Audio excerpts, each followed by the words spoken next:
Praise the lord, shalom. प्रभु आप सबको आशीष दे। एक बार फिर हम परमेश्वर का धन्यवाद करते हैं, परम पिता का, जिसने हमें मौका दिया कि हम परमेश्वर के वचन को लेकर आपके सम्मुख आ सकें। प्रभु यीशु मसीह के सामर्थ्य नाम से हम आप सबका स्वागत करते हैं। और इस वक्त हम प्रभु यीशु मसीह के सामर्थ्य नाम से जब आपसे वचन के द्वारा बात करना चाहते हैं, वो हमारे पास बहुत ही खास मैसेज है और वो यीशु मसीह के लहू के बारे में है। और सचमुच यीशु का लहू हमारे जीवन में जो काम करता है और यीशु के लहू के द्वारा हम शुद्ध हुए हैं। और आज हम प्रभु यीशु मसीह के वचन के द्वारा कम्युनियन सर्विस के बारे में भी बात करेंगे और आपसे, और आप ध्यान से सुने कि परमेश्वर का वचन क्या कहता है इसके बारे में। आइए हम प्रभु के वचन में से देखें 1 Corinthians चैप्टर 11 और उसका 25 और 26 वचन, 11 का 25 और 26 वचन को देखेंगे। इस रीति से उसने ब्यारी के पीछे कटोरा भी लिया और कहा, यह कटोरा मेरे लहू में नई वाचा है, जब कभी पियो तो मेरे स्मरण के लिए यह किया करो। क्योंकि जब कभी तुम यह रोटी खाते और इस कटोरे में से पीते हो, तब प्रभु की मृत्यु को जब तक वह आ न जाए, जब तक वह ना आए प्रचार करते हो। हालेलुया।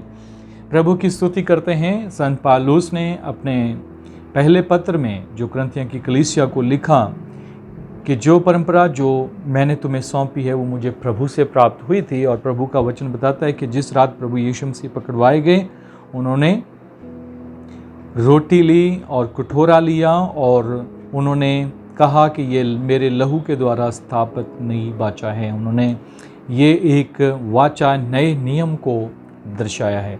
प्रभु का वचन हमें बताता है और हम आज सीखेंगे, क्योंकि हम देखते हैं कि आज के समय में बहुत सारे लोग कम्युनियन सर्विस के बारे में, प्रभु भोज के बारे में बात तो करते हैं, प्रभु भोज भी करते हैं, लेकिन एक बात को वो भूल जाते हैं जो बहुत ही महत्वपूर्ण है। बाइबल हमें ये बताती है कि जब कभी तुम इस रोटी में से खाते हो और इस कटोरे में से पीते हो, तब प्रभु के आने तक, जब तक प्रभु आ ना जाए, जब तक उसकी सेकंड कमिंग, जब तक यीशु मसीह द्वारा वापस ना आ जाए, उसकी मृत्यु की घोषणा करते हो। बाइबल हमें बताती है कि प्रभु यीशु मसीह हमारे लिए कलवरी के क्रॉस पर मरे। यीशु मसीह ने कहा कि तुम मेरी याद में ये किया करो जब तुम ये रोटी खाते और इस कटोरे में से पीते हो। और मैं आप सबसे बात करना चाहता हूँ, बहुत सारे लोग आज कम्युनियन सर्विस कर रहे हैं, बहुत सारे लोग ऑनलाइन कम्युनियन सर्विस कर रहे हैं, बहुत सारे लोग बड़े अलग अलग तरीके से कम्युनियन सर्विस कर रहे हैं, लेकिन एक बात जो बहुत महत्वपूर्ण है उसको छोड़ जाते हैं। वो क्या है कि हमें ये करना क्यों है और क्यों करना है और उसके साथ हमें आज्ञा क्या दी गई है। ये एक बहुत महत्वपूर्ण विषय है। मेरे प्यारे बहनों भाइयों, बहुत सारे लोग आज प्रभु भोज तो करते हैं, लेकिन प्रभु की आज्ञा को वो टाल जाते हैं। वो आज्ञा क्या है कि जब तक यीशु मसीह ने कहा मेरी सेकंड कम, जब तक मैं दोबारा वापस ना आऊं, तब तक तुम मेरी मृत्यु की, जो मैंने तुम्हारे लिए कलवरी के क्रॉस पर अपना बलिदान दिया, उसका प्रचार करते रहो। बाइबल हमें बताती है कि तुमने उसका प्रचार करना है, ये उसकी मृत्यु का प्रचार, कि यीशु आए और वह तुम्हारे पापों के लिए मरे, वो सारे संसार के लोगों के पापों के लिए मरे। इस बात का प्रचार करना है जब तक यीशु मसीह वापस ना आ जाएं।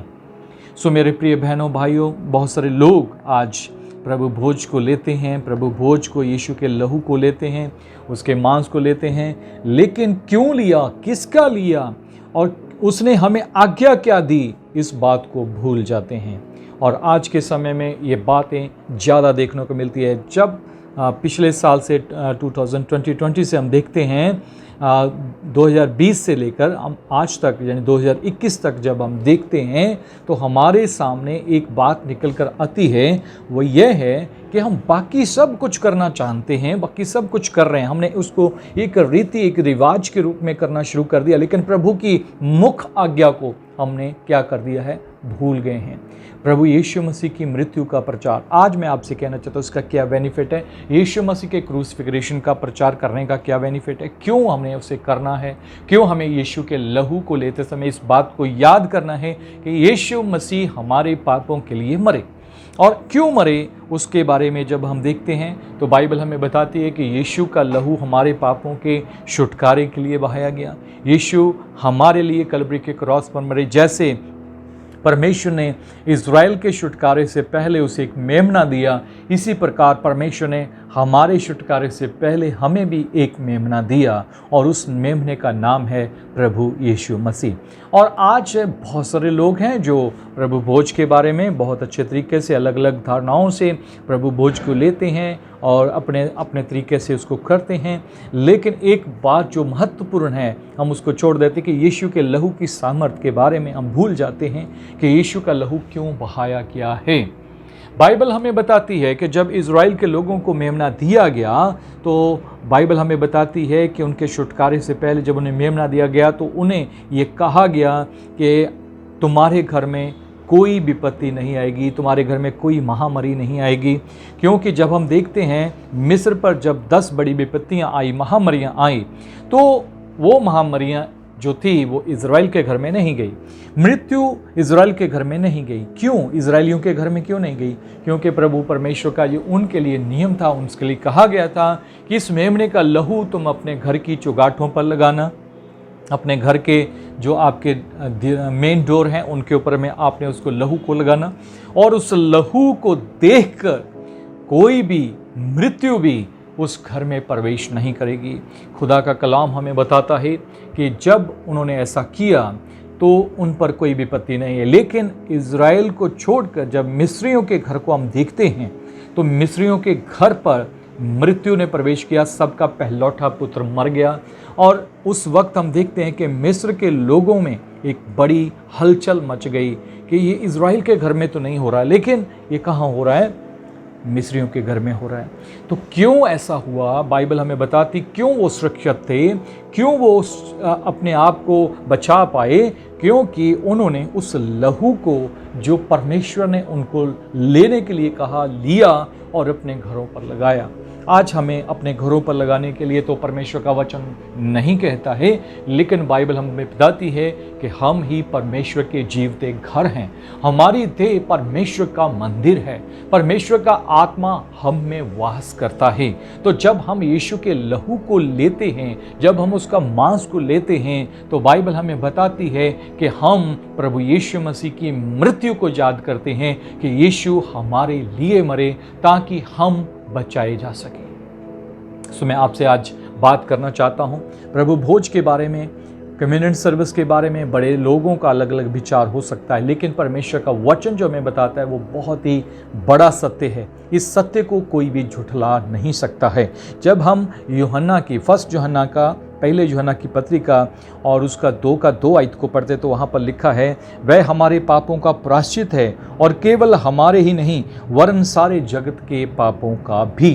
तो आज हमें इस बात का विचार करना है कि आज संसार कहाँ जा रहा है। संसार नाश की ओर जा रहा है, संसार में मृत्यु हो रही है, संसार के लोग मर रहे हैं, बीमारी के कारण मर रहे हैं, कोरोना वायरस के कारण लोग बता रहे हैं कि मर रहे हैं। मुझे नहीं पता कि कोरोना के कारण मर रहे हैं या किस कारण, लेकिन मैं एक बात जानता हूं कि सब बातों का एक ही मेन रीज़न है, वो है पाप। और पाप ऐसी एक बीमारी है, पाप एक ऐसा बड़ा हम उसे महामारी कह सकते हैं।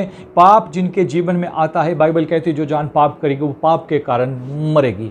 तो आज लोग पाप के कारण मर रहे हैं। तो हमें क्या करना है? जिन लोगों ने प्रभु यीशु मसीह को जाना है उन्हें याद रखना है कि यीशु कलवरी के क्रॉस पर सारे जगत के पापों के लिए मरे हैं, और इस बात का आपने प्रचार करना है और इस बात को आपने लोगों तक पहुंचाना है कि आइए हम यीशु मसीह के पास आएं और बच जाएं। क्योंकि बाइबल हमें बताती है कि इस दुनिया में 2 ही मेडिकल चिन्ह हैं। कितने चिन्ह हैं? 2 मेडिकल चिन्ह हैं। और 2 मेडिकल चिन्ह कौन से हैं? जब हम देखते हैं पुराने नियम में चिन्ह है जिसके बारे में हम मूसा के समय में पढ़ रहे हैं कि मूसा ने परमेश्वर से पूछा, जब लोग मर रहे थे तो परमेश्वर ने उसे एक इलाज दिया, और वो पापों का इलाज था क्योंकि उन्होंने पाप किया था। और इस कारण परमेश्वर का वचन बताता है कि उनमें बीमारियां आई, उनमें सांप आके उन्हें डसने लगे और वो मरने लगे।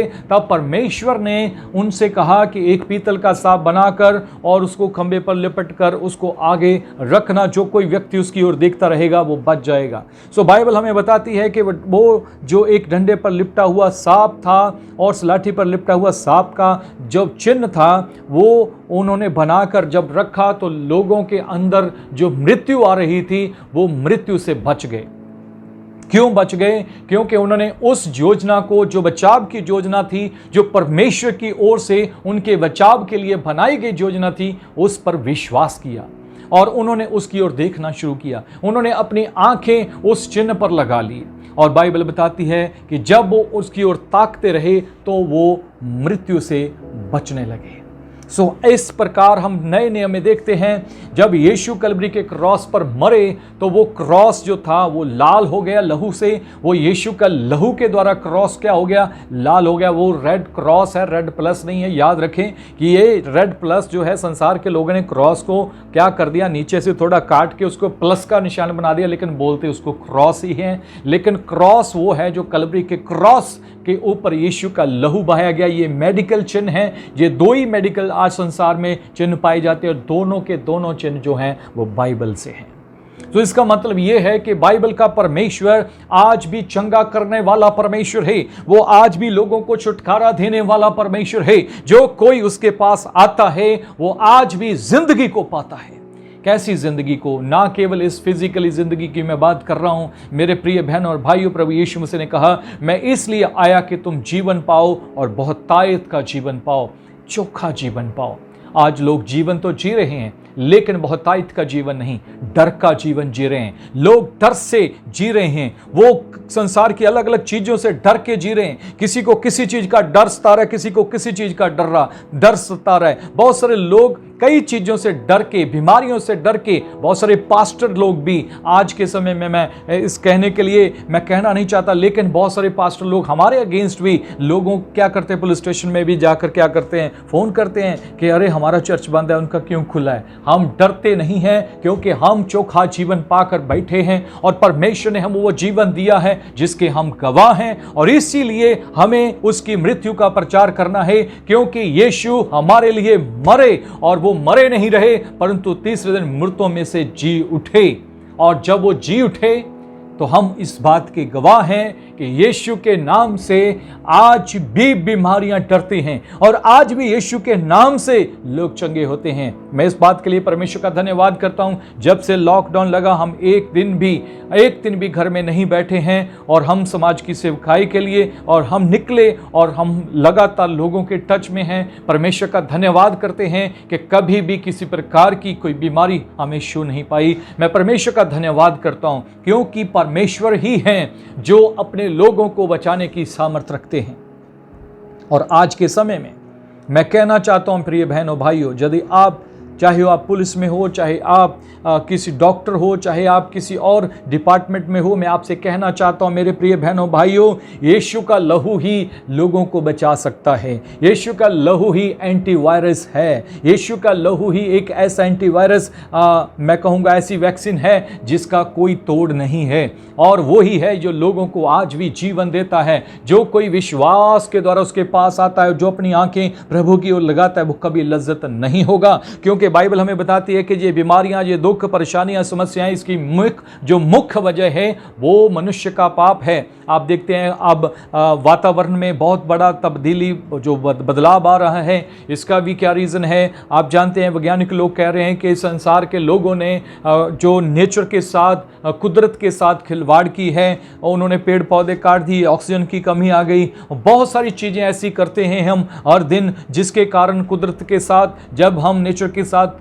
छेड़खानी करते हैं तो उसका फल हमें भोगना पड़ता है। तो इसी कारण मैं आपसे कहना चाहता हूं कि ये मनुष्य का पाप है जिसके कारण वो आज इस संसार में दुख के साथ जी रहा है। और इसका एक ही रीजन है, वो है मनुष्य का पाप। और बाइबल हमें बताती है कि यीशु हमारे पापों का प्रायश्चित है। जो कोई उसके पास आता है वो लज्जित ना होगा। इसलिए बाइबल में लिखा है कि विश्वास के कर्ता और सिद्ध करने वाले मसीह की ओर ताकते रहें। विश्वास के कर्ता और सिद्ध करने वाले मसीह की ओर ताकते रहें, उसकी ओर देखते रहें। जो कोई उसकी ओर देखता रहता है वह जीवन पाता है। और लिखा है कि वो हमारे पापों का प्रायश्चित है, ना केवल हमारे वरन सारे जगत के पापों का भी। याद रखें, यीशु मसीह किसी एक धर्म के लिए या एक विशेष जाति के लिए नहीं है। यीशु मसीह इस पूरे संसार के पापों के लिए आए हैं। यीशु मसीह ने अपने प्राण पूरे जगत के लिए दिए हैं, उनके लिए भी जो हमारा विरोध करते हैं, उनके लिए भी यीशु ने अपना लहू बहाया है, चाहे वो कितना भी मसीही लोगों के अगेंस्ट क्यों ना हो, चाहे वो कोई भी क्यों ना हो, चाहे वो शिवसेना, आरएसएस, बजरंग दल, चाहे कोई भी क्यों ना हो, मेरे प्रिय बहनों भाइयों, चाहे वो बीजेपी क्यों ना हो, मैं आपसे कहना चाहता हूं कि हर मनुष्य के लिए यीशु ने अपना लहू बहाया है। और यीशु मसीह चाहते हैं कि वो आए और अपने पापों से पश्चाताप करें। हर मनुष्य प्रभु के पास आए, चाहे वो किसी भी भाषा का हो, किसी भी धर्म का हो, किसी भी मजहब का हो, चाहे वो कोई भी हो। जो कोई प्रभु पर विश्वास लाएगा, परमेश्वर का वचन कहता है कि वो नाश नहीं होगा परंतु सदा का जीवन हासिल करेगा। प्रभु यीशु मसीह हमें अनंत जीवन देने के लिए आए हैं और इसलिए परमेश्वर का वचन हमें बताता है रोमन्स चैप्टर 5 वर्स 9 में, जब हम देखते हैं यहाँ पर लिखा है, जबकि हम अब उसके लहू के कारण धर्मी ठहरे तो उसके द्वारा परमेश्वर के क्रोध से क्यों ना बचेंगे। बाइबल हमें बताती है कि जब यीशु का लहू हमें धर्मी बनाता है, क्या बनाता है? धर्मी बनाता है। याद रखें, यीशु का लहू हमें धर्मी बनाता है, हमारे धर्म के काम हमें धर्मी नहीं बनाते हैं। बाइबल हमें बताती है कि हमारे धर्म के काम तो मैले चित्रों के समान हैं। परमेश्वर के सामने हमारे धर्म के काम हमें बचा नहीं सकेंगे। यदि हम धर्म के काम करने हैं, हमें अच्छे काम करने हैं, तो वो परमेश्वर में रहकर करें। परमेश्वर से बाहर किए गए धर्म के काम भी हमारे किसी काम के नहीं हैं। बाइबल हमें बताती है यदि हम एक चिकड़ में खड़े होकर क्या करें, अपने आप को साफ करने की कोशिश करें तो हम साफ नहीं हो सकते। हमें उसमें से बाहर निकलकर अपने आप को साफ करना है। इसलिए बाइबल हमें बताती है कि हमें पाप में रहकर हम कितनी भी भक्ति करें, कितने भी अच्छे काम करें, वो किसी काम के नहीं जब तक हम परमेश्वर में रहकर वो काम ना करें। सो इसलिए मेरे प्रिय बहनों भाइयों, बाइबल हमें बताती है कि यीशु का लहू हमें धर्मी बनाता है, धर्मी बनाता है। हमें कोई चीज धर्मी नहीं बना सकती सिवाय यीशु के लहू के। उसने हमें मुफ्त में धर्मी बना दिया, उसने अपने लहू से धोकर हमें धर्मी बना दिया। हम धर्मी नहीं बन सकते थे। आज किसी भी संसार के व्यक्ति को पूछते तो वो कहता है मैं पापी हूं, हमने पाप किए हैं। और मैं आपको बताना चाहता हूं, जितने भी जगत के संसार के पापी हैं उनके लिए ये संदेश है कि आएं यीशु के लहू के द्वारा धर्मी बने। बाइबल हमें बताती है जब हम धर्मी बन जाते हैं यीशु के लहू के द्वारा तो हम परमेश्वर के क्रोध से भी क्यों ना बचेंगे। तो इसका मतलब ये है कि आज जो परमेश्वर के प्यार का, उसके अनुग्रह का समय चल रहा है और इस समय को अगर आपने नहीं पहचाना तो एक टाइम परमेश्वर के क्रोध का भी आने वाला है।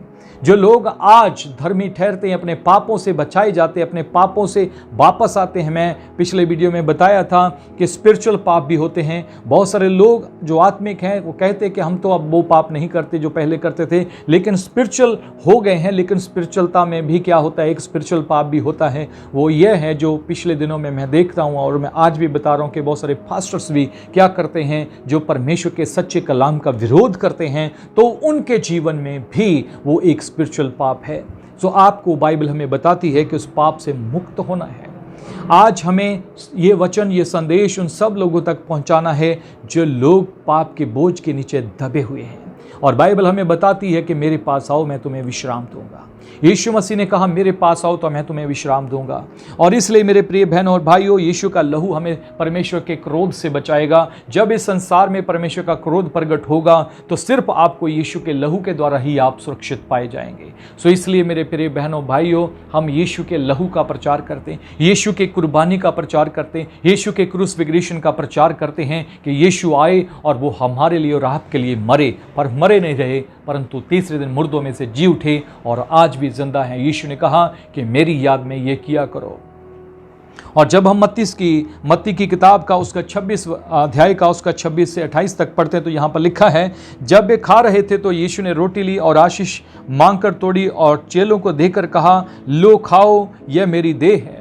पहली बात याद रखें, शबे साहित्य हमें बताती है यीशु ने आशीष मांगकर उसे दिया और तोड़कर कहा कि ये लो और ये मेरी देह है। तो याद रखें, जब आप उसकी देह को लेते हैं तो आप परमेश्वर की आशीष को लेते हैं। और बहुत सारे लोग हैं जो आज भी आशीषों को ढूंढते फिरते हैं और आशीषें कहीं और नहीं हैं। मेरे प्रिय बहनों भाइयों, आशीषें परमेश्वर के वचन में रहने से होती हैं। आशीषें और उसके लहू और उसके मांस में जब हम सहभागी होते हैं और उसकी मृत्यु का हम प्रचार करते हैं, जब हम यीशु मसीह को अपने जीवन में लेते हैं तो आशीषें आ जाती हैं। प्रिय बहनों भाइयों, मैं आपसे एक बात कहना चाहता हूं, आप किसी चीज को ना मांगे, परमेश्वर से कुछ भी ना मांगे, केवल परमेश्वर से परमेश्वर को मांगे। जिनके पास परमेश्वर है उनके पास सब कुछ होता है, उनके पास परमेश्वर की सारी ब्लेसिंग्स होती हैं। हमें क्या चाहिए? हमें क्या ब्लेसिंग चाहिए या परमेश्वर चाहिए? हमें परमेश्वर चाहिए। बाइबल हमें बताती है कि यीशु की देह पर उसकी आशीष है।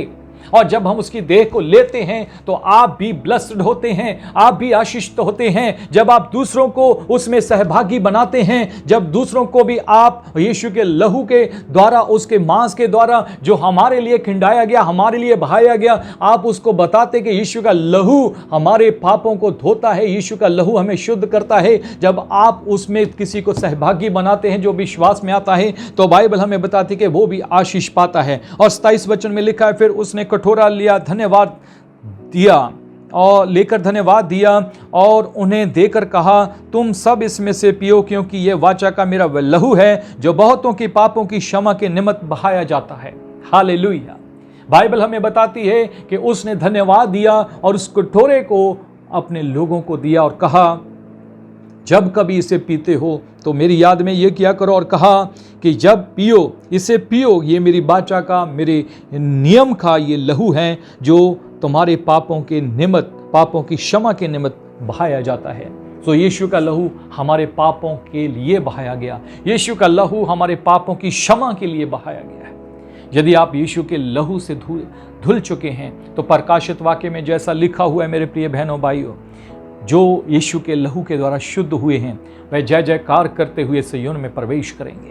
वो धन्यवाद के साथ परमेश्वर की उपस्थिति में जाएंगे, वो जय जयकार करते हुए परमेश्वर की आराधना करेंगे। वो नहीं डरेंगे, क्योंकि यीशु का लहू बचाता है, यीशु का लहू छुड़ाता है, यीशु का लहू हमारी कीमत चुकाता है। यीशु के लहू के द्वारा हम आज़ाद किए गए हैं। यीशु के लहू ने जब हमें आज़ाद किया तो हम दोबारा गुलामी में नहीं जाएंगे। परमेश्वर का वचन हमें बताता है 1 Corinthians chapter 10 वर्ष उसका जब 16 वचन को देखते हैं तो लिखा है, वह धन्यवाद का कटोरा जिस पर हम धन्यवाद करते हैं, वो कटोरा काहे का, धन्यवाद का कटोरा है। हालेलुया। धन्यवाद का कटोरा जिस पर हम धन्यवाद करते हैं, क्या मसीह के लहू की सहभागिता नहीं? क्या वो यीशु के लहू की सहभागिता नहीं? ये क्वेश्चन है, ये आपसे और हमसे एक सवाल है। वह रोटी जिसे हम तोड़ते हैं, क्या वह मसीह की देह की सहभागिता नहीं? यदि आप मसीह की देह और उसके लहू में से लहू, उसके मांस में से मांस हैं, तो मेरे प्रिय बहनों भाइयों, यीशु मसीह ने जैसे इस संसार में रहकर उस समय पिता की मर्जी को पूरा किया, हमें भी पिता की मर्जी को पूरा करना है। आपके अंदर, हमारे अंदर यीशु का लहू है, यीशु का लहू, यीशु का मांस। आज भी परमेश्वर हमारे द्वारा और आपके द्वारा इस संसार में चलना फिरना चाहते हैं। आज भी परमेश्वर हमारे और आपके द्वारा हमें साधन बनाकर लोगों तक पहुंचना चाहते हैं। आज भी परमेश्वर आपके मुंह के द्वारा और हमारे मुंह के द्वारा लोगों से बात करना चाहते हैं। क्या आप उसका साधन बनने के लिए तैयार हैं? क्या आप उसकी सेवा को बढ़ाने के लिए तैयार हैं? क्या आप उसकी सेवा में मदद करने के लिए तैयार हैं? क्या आप उसकी सेवा में आगे बढ़ने के लिए अपने आप को देने के लिए तैयार हैं? बाइबल हमें बताती है कि अपने आप को जीवित और उसके मन भावते बलिदान के रूप में चढ़ा दो, यही तुम्हारी आत्मिक सेवा है। अपने आप को परमेश्वर के लिए दे दें, अपने आप को परमेश्वर के लिए दे दें, अपने आप को छुपा कर ना रखें, अपने आप को अपने घरों में आइसोलेट ना करें। मेरे प्यारे बहनों भाइयों, परमेश्वर ने आपको जीवन जिनको दिया, जिनको चोखा जीवन दिया, जो परमेश्वर की सेवकाई के मिनिस्टर हैं, जो सेवा करते हैं, जो सेवकाई में हैं, मैं उनसे स्पेशल कहना चाहता हूं मेरे प्रिय बहनों भाइयों, आज आपका चुप रहने का समय नहीं है। आज हम सब का समय है कि हम एकता में आकर परमेश्वर के राज्य को बढ़ाने का काम करें। मैं परमेश्वर पिता का धन्यवाद करता हूं, क्योंकि बाइबल हमें बताती है बिना कुर्बानी के कभी कुछ नहीं होता। तो आपको और हमें कुर्बानी देने के लिए तैयार होना है। बहुत सारे लोग इस बात से सहमत नहीं होते, जो डरपोक होते हैं वो इस बात से सहमत नहीं होते, और फिर वो अपने आप को जिंदा भी साबित करने की कोशिश करते हैं और जागते हुए भी। मेरे अजीज़ों, मेरे प्यारे बहनों और भाइयों, मैं आपसे कहना चाहता हूं, परमेश्वर का वचन हमें बताता है, यदि आपके अंदर परमेश्वर का ये जुनून, ये परमेश्वर की सामर्थ्य है, तो परमेश्वर ने आपको किस काम के लिए चुना, किस काम के लिए बनाया, उस बात को याद रखने की ज़रूरत है। आपको परमेश्वर ने इसलिए नहीं बनाया कि आप अपने जीवन को बचाते या छुपाते फिरें। परमेश्वर ने आपको इसलिए बुलाया, आपको इसलिए चुना कि आप परमेश्वर के कामों के लिए अपने आप को निशावर कर दें। तो मैं आपको कहना चाहता हूं, हम सबको इस बात को सीखने की ज़रूरत है। अगर आप मसीही इतिहास में वापस जाकर देखें तो हमारे हाथ में बाइबल कैसे पहुंची, इस बात को पहले सोच कर देखें, विचार करके देखें। हमारे हाथ में बाइबल पहुंचाने के लिए कितने कितने लोगों को अपना लहू बहाना पड़ा, कितने लोगों को अपनी जानें देनी पड़ी, कितने लोगों ने अपने आप को परमेश्वर के लिए, उन्होंने इस वचन की सेवकाई के लिए अपने आप को कुर्बान कर दिया। क्या वो बुद्धिमान नहीं थे? क्या वो उनके पास समझ नहीं थी? क्या आप उनको कहेंगे कि वो बेसमझ थे? क्या आप उनको कहेंगे कि ये उनकी गलती थी? जो ऐसा कहते हैं, मैं ये शब्द यूज नहीं करना चाहता हूं, वो अपने आप को धोखा दे रहे हैं। वो लोग अपने आप को धोखा दे रहे हैं। परमेश्वर के जितने भी सेवक थे, उन्होंने अपनी कुर्बानियां दी हैं और परमेश्वर का धन्यवाद करता हूं कि अगर इंडिया में बात करें, आपको पता होगा विलियम कैरी ने किस प्रकार उन्होंने उन चीज़ों का खंडन किया, उन चीज़ों का विरोध किया जो गलत थी, उनका विरोध किया। और उसी परमेश्वर के जन को परमेश्वर ने लगभग 40 भाषाएं परमेश्वर ने उसे सिखाई। हमसे और आपसे एक भाषा, 2 भाषा, 3 भाषा सीखनी भी बड़ी मुश्किल हो जाती है, लेकिन परमेश्वर का उस पर इतना अनुग्रह कि उसने लगभग 40 भाषाओं में उन्होंने क्या किया? बाइबल का अनुवाद किया। क्यों परमेश्वर ने उस पर इतना अनुग्रह किया? क्यों परमेश्वर ने उसे इस्तेमाल किया? क्योंकि वो गलत चीज़ों का खंडन करते थे। परमेश्वर उनके साथ रहकर काम करते थे। और इसी प्रकार अगर मार्टिन लूथर की बारे में बात करें, जहाँ और बहुत सारे ऐसे लोग हैं जिनके बारे में मैं अब जिक्र नहीं करना चाहता, उन्होंने प्रोटेस्ट किया, उन्होंने गलत चीज़ों के विरोध में खंडन करके, उनका खंडित करके उन्हें परमेश्वर के वचन के द्वारा सही किया। क्या सही है, क्या गलत है, यदि आपको पता है, हमें पता है, तो हमें गलत चीज़ों का खंडन करना है। परमेश्वर के वचन में यूँ लिखा है तीमुथियुस की दूसरी किताब में कि ये वचन जो हमें दिया गया, पूरा पवित्र शास्त्र परमेश्वर के आत्मा की प्रेरणा से लिखा गया है। ये हमें इसलिए दिया गया है कि हम इसको सही रीति से काम में लाएं। परमेश्वर का धन्यवाद करते हैं। और आज जो संदेश मैं आपसे दे रहा हूँ, आपसे बात बांट रहा हूँ, वह यह है कि जब हम कम्युनियन सर्विस में शामिल होते हैं, जब हम यीशु के लहू को और उसकी देह को लिए हुए हैं, यदि आप मसीह में इतने पक्के हैं, यदि आप मसीह में आ चुके हैं और यदि आप उसके लहू में सहभागी हैं, उसके देह में सहभागी हैं, तो मेरे प्रिय बहनों भाइयों, इस आज्ञा को कभी ना भूलें कि यीशु की आमद तक आपने उसकी मृत्यु का जो क्रूस पर की गई है प्रचार करना है।